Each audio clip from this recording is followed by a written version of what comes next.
আসসালামু আলাইকুম এভরিওয়ান, তোমার দেওয়া ভালোবাসা গল্পের 91 নম্বর পার্ট। তো আর বেশি কথা না বলে চলুন গল্প শুরু করে দেই। সাফি দরজার কোণে দাঁড়িয়ে কয়েকবার নিজের মাথায় ঝাঁকি দিল। আপাতত মস্তিষ্কের জন্য ঝিম ধরে আসছে। সানি এই মুহূর্তে ঠোঁট চেপে হাসছে, শুধু ঠাট্টাগুলো ভীষণ মজা সুলভভাবে নিচ্ছিল সানি। এই মুহূর্তে সানিও একটু রসিকতা করে বসলো সাফির সঙ্গে। সাফির কানে নিকটে এসে ধীর কণ্ঠে রসিকতা করে বলল, বুকে ব্যথা করছে সাফি ভাই, হার্টের ডাক্তার পাশে দাঁড়িয়ে আছে। সাফি ধুম করে সানির পিঠে বরাবর একটা ঘুষি লাগিয়ে দিল। ব্যথায় চোখ মুখ কুচকে পিঠটা বাঁকিয়ে ফেললো তৎক্ষণাৎ। আঘাতটা বেশ জোরে সুরে করেছে সাফি, তবে সানির কণ্ঠস্বর থেকে কোনো আওয়াজ বেরোলো না। সাফি আবারও পা বাড়ালো নিজের ঘরে, সঙ্গে সানিকেও হাত ধরে টেনে নিয়ে গেল। সাফি বিছানায় বসতে বসতে একরাশ বিরক্ত নিয়ে বলল, এরা শুধরাবে না। সানির মুখে হাসি নিয়েও সাফির পাশে গিয়ে বসলো আরাম করে। সাফির দিকে তাকিয়ে হাস্যোজ্জ্বল কণ্ঠে বলে উঠল, যাই বলো, এদের কর্মকাণ্ড আমার ভালোই লাগে, কিন্তু এরা কখনো আমাদের টপকাতে পারবে না। আমাদের মতো এরাও তেমন আড্ডা দিতে পারেনি।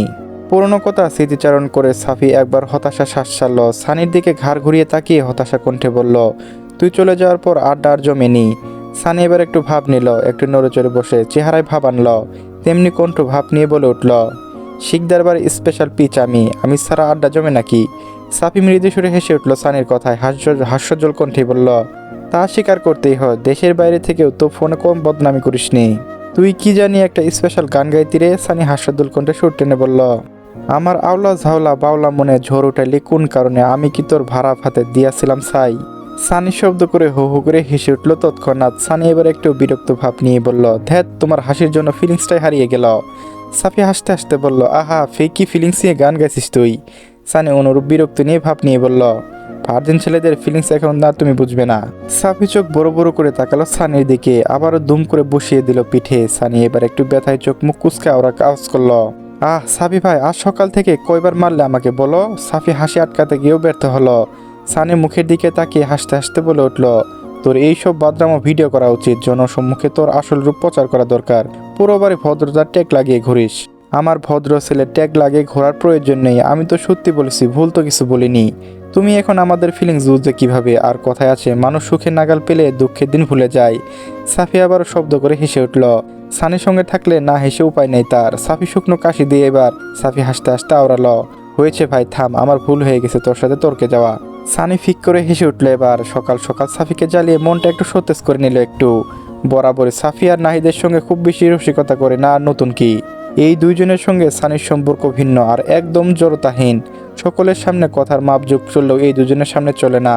সপ্তাহখানেক ঘুরতে আবার যে যার ব্যস্ত জীবনে ফিরে এসেছে, যে যার কর্মজীবন নিয়ে ব্যস্ত সময় কাটাচ্ছে। তবে সাফি এখন কোচিংয়ে ক্লাস নেওয়া বাদ দিয়ে ব্যস্ত সময় কাটিয়ে নিয়েছে একটু। আরোহীকে সময় দেওয়া প্রয়োজন রয়েছে। নিয়ম করে ভার্সিটিতে যাওয়া, আবার দুপুরের পর অফিসে কাজে, সন্ধ্যায় বাড়ি ফিরে আসা, এইভাবে সময় অতিবাহিত হচ্ছে সাফির। কাজ আবার আরোহীর সাথে খুনসুটি, পরিবারের সঙ্গে আড্ডা, সব মিলে ভালো সময় পার করছে সাফি। আরোহী নতুন সংসারে জোট ঝামেলা বলতে সাফির দিকে খেয়াল রাখা আর মাঝে মাঝে রান্না কাজে সহায়তা করা। বাড়ির বড় বউ হিসেবে টুকটাক নিয়ম কানুন দেখে নেওয়া ব্যস্ত। বড়রাও খুব সুন্দর করে আরোহীকে সবটা বুঝিয়ে দেয়। আরোহী যেন খুব সহজে মিশে যাচ্ছে নতুন পরিবারের সঙ্গে। সানির সময় এতদিন স্বাভাবিকভাবে অতিবাহিত হলেও এর মাঝে ঝামেলায় ফেসে গিয়েছে। মির্জা বাড়ির সব দিক বিবেচনা করে নিজ থেকে পার্টিতে গিয়ে মির্জা বাড়ির বিপক্ষে কথা বলে এসেছে। এজন্য টুকটাক মিটিংয়ে ডাক পড়ে, না চাইলেও শত্রুতা ভার নিয়ে নিল। এর জন্য সাইপ্রিয়া জন শিকদার একদিকে খুশি হলেও অন্যদিকে নারাজ। সানি মির্জা বাড়ির বিপক্ষে গেলেও শিকদার বাড়ি খান লোকের সাথে সন্ধি পাতেনি। এসবে তার কোনো আগ্রহ নেই। সে শুধু ন্যায্য কথাটুকু তুলে ধরেছে। মির্জা বাড়ির লোক দুর্দান্ত ক্ষমতালোভী, আবার দুর্দান্ত ব্যবসা তো রয়েছেই। মানুষকে আঘাত করতে দুবার ভাবে না, এই বিষয়টি খুব বেশি দৃষ্টিকটু লেগেছে সানির। আর এই ন্যায্য কথা বলেই ঝামেলাতে ফেসে গিয়েছে। এ নিয়ে শাহানা বেগম একটু নারাজ হলেও সানি মানিয়ে নিয়েছে। সে তো আর রাজনীতিতে জড়ায়নি। শিকদার বাড়ি বড় ছেলে হয়, ঝুট ঝামেলার নাম ছিল না, মতামত চেয়েছে, সে মতামত দিয়েছে। এখানে তার দোষ কোথায়? বরং সে অনেক কিছু ছাড় দিয়েছে, কতবার তার প্রাণ নেওয়ার চেষ্টা চালিয়েছে, সানি মেনে নিয়েছে। তার বাবার খুনিদেরকেও মাফ করে দিয়েছে। নির্দোষ হয়েও ঘরবন্দি সানি তবু ছাড় দিয়েছে। অস্ত্র হাতে তুলে নেওয়ার সুযোগ থাকলেও সানি এই ব্যাপারে পথ বেছে নেয়নি। পাপের জগতে রাজ করা মানুষটি রক্ত গায়ে নিয়ে বেড়ালেও নিজের শরীরে পাপের রক্ত লাগতে দেয় নাই। অন্ধকার জগতে হুড়মুড়িয়ে খেয়ে পিছু পড়ে রয়েছে তার। এই সমাজ জানুক, খুনির ছেলে কখনো খুনি হয় না। তাই এই দ্বন্দ্ব বিবাদে সানি জড়িয়েছিল না, আর ভবিষ্যতেও থাকবে না। রাজনীতির মাঝে মাঝে মিটিংয়ে একটু সময় দিতে হয়। নতুন কমিটি হলে এই ঝামেলা থেকে মুক্তি। নওগাঁ শিকারপুর গ্রামে চেয়ারম্যান নিজে এসে সাক্ষাৎ করে গিয়েছে। সানি নিজেও চায় তার ভূমিষ্ঠ হওয়া গ্রাম, যে গ্রামে বাবা শুয়ে আছে, সেই জেলায় একজন ভালো এমপি নির্বাচিত হোক। মির্জা বাড়ির মতো রক্তখুখো মানুষ নয়। ডিসেম্বর মাস পার হলে জোট ঝামেলা থেকে মুক্তি। নিয়ম মাফিক শুক্রবারের দিনটা কাজের ঝামেলা কমই রাখা হয়। খানবাড়িতে ওই দিন সবাই বাড়িতেই থাকে।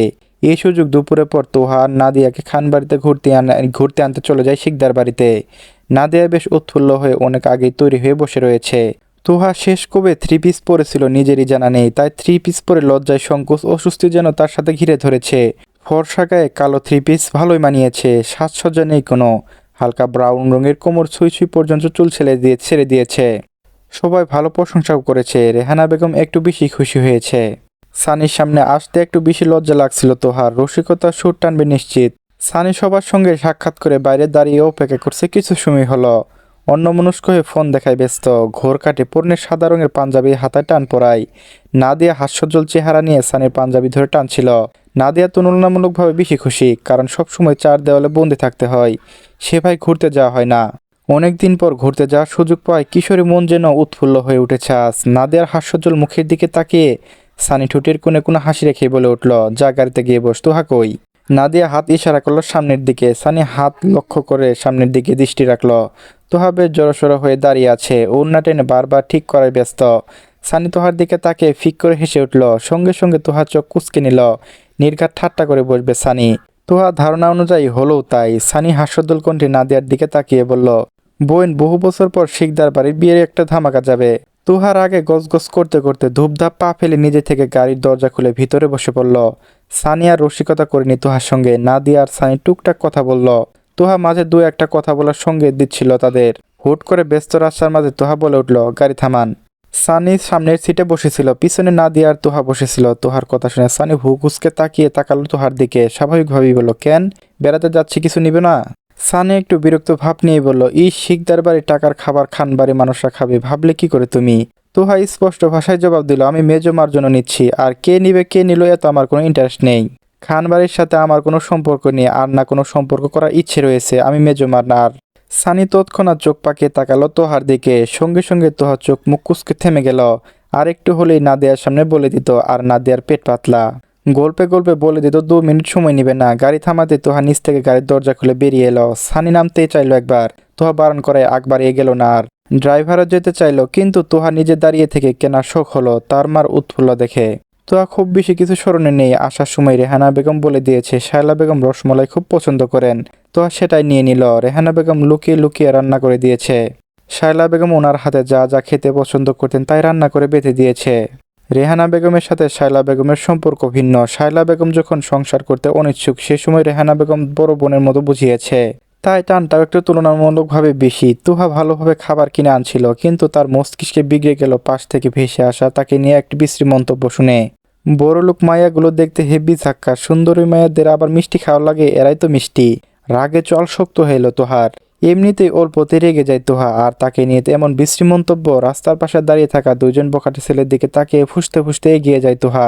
ফর্সা মুখ মুহূর্তে লাল হয়ে এসেছে। এমনিতেই চড়া রোদ আজ। তোহার সামনে দাঁড়াতে যতটুকু সময় লেগেছে, দুজনে গেলে থাপ্পড় পড়তে 1 সেকেন্ড সময় লাগেনি। পরপর 2 গেলে থাপ্পড় বসিয়ে দিল তোহা। মুহূর্তেই চারপাশ থমথম হয়ে গেল। 2-1 লোকও জড়ো হয়ে গেল সেই মুহূর্তে। সানিও তৎক্ষণাৎ গাড়ি থেকে বেরিয়ে এলো। তোহা দাঁতে দাঁত পিষে বলল, সুন্দরী মেয়েদের হাতও শক্ত থাকে। আমি তোহা শিকদার, মাথা নিচু করে একমাত্র বাবার কথা হজম করি। আর কারো বাবা কিংবা কাবার বাবার ছেলের কথা হজম করা মেয়ে না আমি। চেহারাটা ভালোভাবে স্মরণে রাখ। রাস্তাঘাটে ভুলবশত আর একবার এ চোখে দিয়ে আমাকে দেখিস তো নেক্সট টাইম দেখার আর চোখ থাকবে না। সানি খুব বেশি একটা অবাক হয়নি। একসাথে অফিসে কাজ করতে গিয়ে তোহার সম্পর্কে যথেষ্ট ধারণা হয়ে গিয়েছে। আর এমনিতেও ছোটবেলা থেকে তোহা এমন দুর্দান্ত সাহসী স্বভাবে। তুলি শিকদার ব্যতীত শিকদার বাড়ির সবাই রাগচটা স্বভাবে, তাই এসবে সানি বরাবরই অভ্যস্ত। তোর আগে ফুসতে ফুসতে গাড়িতে এসে বসে পড়ল। সানি মাথা গরম হলেও শান্ত করে নিয়েছে নিজেকে। সানি শুধু পানির বোতল বাড়িয়ে দিয়ে এগিয়ে দিয়ে ছোট করে বলল, গ্রেট। তোহা সানির হাত থেকে পানির বোতলটা নিল, তবে কোনো জবাব দিল না। না দেওয়ার আগে ফুসতে ফুসতে বলল, বিয়াদবদের শাস্তি কম হয়ে গিয়েছে আপু, আরো 2টো লাগিয়ে দিতে পারলে না? তোহা পানি খেতে খেতে রাগান্বিত সরে বলল, ঘুরতে যাচ্ছি, নয়তো গাড়ির সাথে বেঁধে 1 কিলো রাস্তা কান ধরে ঘোরাতাম আমি। না হলে এসব অসভ্যতা আমি মেনে নেই। 7 বছর পর আগের খানবাড়িতে এসেছিল তোহা। 7 বছর পর আজ খানবাড়িতে প্রবেশ করেছে। শায়লা বেগম আদর আপ্যায়নের জন্য আগে থেকে কিছু ব্যবস্থা করে রেখেছিল। তোহা এসবে সোজা শায়লা বেগমের ঘরে প্রবেশ করেছে। দীর্ঘ বছর পর খোশগল্প মেতেছে দুইজন। নাদিয়া শায়লা বেগমকে চোখে দেখা দেখেছে কয়েকবার, আদর স্নেহ সেভাবে পায়নি। তাই টানটাও এত নেই। দীর্ঘ বছর পর রেহানা বেগমকে পাঠিয়ে দেওয়ায় ভালোবাসা দেখে চোখ ভিজে আসছিল বারবার। নিজের সুন্দর শোকের সংসার, স্বামীর ঘর ত্যাগ করেছে, 17 বছর হয়ে গিয়েছে। তবু স্মৃতিগুলো যেন আজও দুর্বল করে দেয়। ক্ষতগুলো যেন এখনো সতেজ। শুধু এই ক্ষত নিরাবরণ হয় তার একমাত্র আদরের ছেলের মুখ দেখে, যেন আজ অব্দি বেঁচে আছে এই কারণেই। নয়তো এই দেখতে প্রাণ ত্যাগ করতো বহু বছর আগেই। কিছু সময়ের ব্যবধানে শাহানা বেগম আর নূরজাহান বেগমও চলে এলেন। সানি আগে নিজের ঘরে এসে পরনে পোশাক পাল্টে নিল। হালকা আকাশি রঙের টি শার্ট আর সাদা রঙের ট্রাউজার পরে নিল। একটু হাত মুখ ধুয়ে চলে গেল সারার ঘরে। সারার ঘরের দরজার সামনে দাঁড়িয়ে হালকা টোকা দিয়ে গলা খাকিয়ে কাশি দিয়ে দিল সানি। সারা এত সময় শুয়েছিল। সানির গলা আওয়াজ শুনে উঠে বসলো, গায়ে ভালোভাবে ওড়না জড়িয়ে নিয়ে বসলো। সানি ভাই ভেতরে আসুন। সানি সারার ঘরের ভেতরে প্রবেশ করে একটু থতমতো চেহারায় ভাব নিয়ে গম্ভীর কণ্ঠেই বলল, পাত্রপক্ষ দেখতে এসেছে আর তুই তৈরি হয়ে না শুয়ে আছিস? সানির এমন কথায় সারা ধর পুড়িয়ে বিছানা থেকে উঠে দাঁড়ালো। ভয়ে আটকে গেল, গলা শুকিয়ে আসছিল তৎক্ষণাৎ। কম্পিত সুরে বলে উঠল, মানে? সানি মৃদু সুরে হেসে উঠল। এবার সারার চোখ মুখ কুঁচকে এলো। সানির এমন রসিকতা একটু চটে গেল। সারা ক্ষিপ্ত কণ্ঠেই বলল, আপনার আর কোনো কাজ নেই এমন ঠাট্টা করবেন না আমার সাথে। সানি হাস্যজ্জ্বল চেহারা নিয়ে এগিয়ে গেল সারার দিকে। এক হাতে সারা এলোমেলো হয়ে থাকা ঘন কালো লম্বা চুলগুলো কানের কাছে গুঁজে দিয়ে নরম সুরে আওড়ালো, সত্যি বলছি আপনার ননদিনীগুলো দেখতে এসেছে আপনাকে। আমার ঘরে চলে আসুন, এই আপনার এলোকেশি চুলগুলো ঠিক করে আমি ঘরে অপেক্ষা করছি। সানি সারাকে চমকে দেওয়ার কারণে বিষয়টি লুকিয়ে গিয়েছিল। সারা আশ্চর্য হয়েছে ভীষণ। বিস্ময় দৃষ্টিতে ফেল ফেল করে তাকিয়ে যাচ্ছে সানির মুখের পানে। সানি সারার নাক মুখ হালকা টান দিয়ে চোখ মুখ কুঁচকে নিল সারা। সানি হাস্যজ্জ্বল কণ্ঠেই বলল, সারপ্রাইজ ছিল। তোর শ্বশুরগুলো একটু রকচটা স্বভাবের হলেও ননদিনী আর শাশুড়ি মাগুলো অনেক ভালো। আর বর ভালো কিনা সে তুই ভালোই জানিস। শেষ কথাটুকু সানি একটু দুষ্টুমি করে বলল। সারা নিঃশব্দে লাজুক হাসল। লজ্জায় মায়াবী মুখ ছেয়ে গেল মুহূর্তে। সানি সারার মুখের দিকে তাকিয়ে ঠোঁট প্রসারিত করে নিঃশব্দে হেসে বেরিয়ে এলো ঘর থেকে। চলবে পরবর্তী পার্টও আপলোড দেওয়া হয়ে গেছে, তো সবাই দেখে নেবেন। ধন্যবাদ।